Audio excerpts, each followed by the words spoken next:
ಮೋದಿ ಮೋದಿ ಅನ್ನೋ ಹುಡುಗರಿಂದ ಏನಾದ್ರೂ ಈ ದೇಶಕ್ಕೆ ರಾಜ್ಯಕ್ಕೆ ಒಳ್ಳೆ ಆಗಿದ್ಯಾ? ಒಂದು ಕ್ವಿಂಟಾಲ್ 10 ಜನ ಇದ್ರೆ 1 ಕ್ವಿಂಟಾಲಕ್ಕೆ 1 ತಿಂಗಳಿಗೆ ನಾವ್ಯಾರು ಕೇಳ್ಕೊಳ್ಳಂಗಿಲ್ಲ. ಸಿದ್ದರಾಮಣ್ಣ ನಮಗೆ ಹೊಟ್ಟೆ ತುಂಬ ಊಟಕ್ಕೆ ಅನ್ನ ಕೊಟ್ಟಿದ್ದಾನೆ. ಆತನ ಮಕ್ಕಳು ಸಣ್ಣಗೆ ಇಲ್ಲದ ನಾವೆಲ್ಲ ಕೂಡ ಬೇಡನ. ಇನ್ನು ಕರೆಂಟ್ ಫ್ರೀ, ಬಸ್ ಫ್ರೀ ಇಷ್ಟೆಲ್ಲ ಮಾಡ್ತೀವಿ.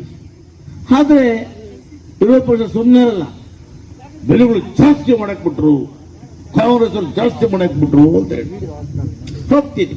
11 ವರ್ಷ ಹಿಂದ್ಗಡೆ ನಮ್ಮ ಮೋದಿ ಅಣ್ಣ ಬಂದ.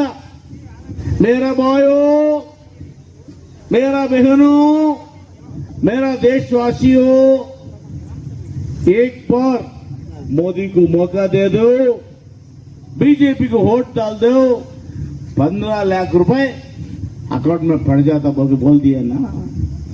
आया क्या 15 लाख? बनता 15 ಲಕ್ಷ. ಓಹೋ, ನಮ್ಮ ಹುಡುಗರು ಖುಷಿ. ಯಾರು ನೋಡು, ಲೇ ಮೋದಿ ಹಿಂಗೋ ಏನಕ್ಕೆ ಖುಷಿ ಅವ್ರಿಗೆ. ಮೋದಿ ವೋಟ್ ಹಾಕ್ಬಿಟ್ರೆ 10 ಲಕ್ಷ ಬರ್ತದೆ, ಮದುವೆ ಮಾಡ್ಕೋಬಹುದು, ಕಾರ್ ತಗೋಬಹುದು, ಫಸ್ಟ್ ಕ್ಲಾಸ್ ರೌಂಡ್ ಹಾಕ್ಬೋದು ಅಂತೇಳಿ ಮೀಸೆ ಬರ್ತ ಹುಡುಗರೆಲ್ಲ ಕೂಡ ಎಲ್ಲಿ ನೋಡು ಮೋದಿ ಮೋದಿ ಮೋದಿ ಮೋದಿ ಮೋದಿ ಮೋದಿ ಮೋದಿ ಮೋದಿ ಅನ್ನೋ ಹುಡುಗರಿಂದ ಏನಾದ್ರೂ ಈ ದೇಶಕ್ಕೆ ರಾಜ್ಯಕ್ಕೆ ಒಳ್ಳೆ ಆಗಿದ್ಯಾ?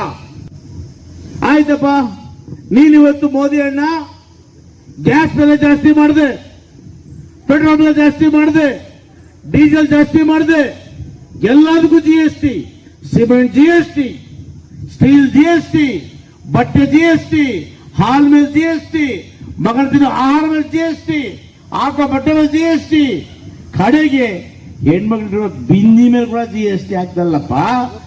ನೀನೇನ್ ಕೊಟ್ಟೆ?